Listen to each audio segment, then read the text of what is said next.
मैं तुमसे हर बार कहता हूँ कि अपने काम से जुड़ी बातें, अपनी सुख समृद्धि से जुड़ी बातें, कुछ बातें ऐसी होती हैं जिन बातों को तुम्हें सिर्फ अपने तक रखना होता है, किसी से भी साझा नहीं करना होता। मुझसे कह सकते हो और मुझसे तुम कहते भी हो, लेकिन मुझे एक बात समझ नहीं आती। कुछ खास लोग हैं तुम्हारे जिनसे तुम हमेशा उन बातों को साझा करते हो। गलत नहीं है, लेकिन मैं यही कहूँगा कि अगर हो सके तो उन बातों को सिर्फ अपने तक रखो। मुझसे साझा कर लो, अपने परिवार से साझा कर लो, और इसके अलावा किसी के साथ भी नहीं, क्योंकि किसकी नीयत कैसी है और कौन क्या सोचता है, अगर थोड़ा सा भी कोई गलत सोचता है तो इसका ध्यान रखना, उसका नकारात्मक प्रभाव तुम्हारे ऊपर पड़ेगा। मैं तुमसे कह रहा हूँ। और अगर उसके बाद मैं तुम्हें कुछ सिखाना चाहता हूँ तो याद रखना, उस संकेतों को समझो, उन बातों को समझो मैं जो तुम्हें बताना चाहता हूँ।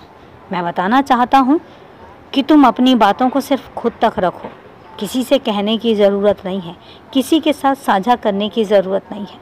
तुम कितने खुश हो, तुम्हें क्या मिल रहा है और तुम क्या कर रहे हो, तुम्हें कितना मिलेगा, ये सब चीज़ें सिर्फ तुम्हारी हैं और सिर्फ तुम अपने तक रखो।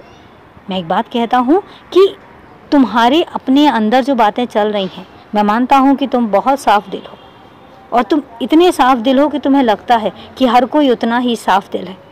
किसी के दिल में कोई छल कपट नहीं है, किसी के दिल में कोई मैल नहीं है, बस वो तुम्हारे अपने हैं और इसीलिए तुम साझा करने बैठ जाते हो।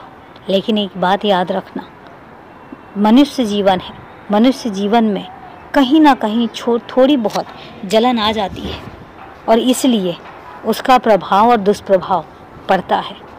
और एक बात मैं तुमसे कहता हूँ, अगर जब तुम बताते हो तुमने देखा होगा कि उसके बाद तुम्हारे काम में कहीं ना कहीं कुछ नकारात्मक चीज़ें होने लग जाती हैं।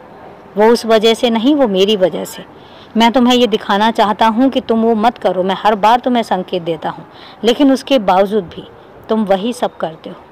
समझो कि मैं तुमसे क्या कहना चाहता हूँ और मेरी बातों को मानो। समझदार हो, समझ जाओगे। और अभी के लिए शुभ रात्रि मेरे बच्चे।